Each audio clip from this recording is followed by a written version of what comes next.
واخرتها يا راوية في ايه يا ماما؟ هنرد على الناس نقول لهم ايه؟ انا عارفه بقى. عارفه ده ايه يا بنتي؟ يكونش عاجبك حالك كده؟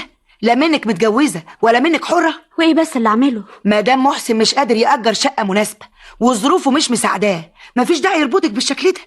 ولا يعني كل اللي يخطب واحده بدبله واسوره يربطها جنبه كام سنه؟ لازم نشوف لنا حل. اطمني يا ماما، انا كمان قلت له كده، طلبت منه انه ما يشوفنيش. اهو كده يا حبيبتي، طمنتي قلبي.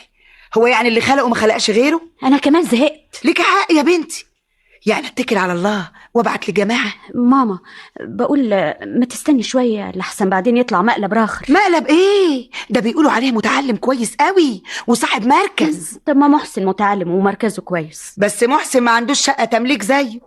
ايه رايك؟ الله، يعني سكتي ما بترديش؟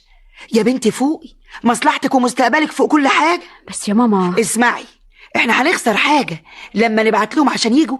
نتكل على الله ونبعت لمحسن شبكته، ويا دار ما دخلك شر. خلاص يا ماما اللي تشوفيه.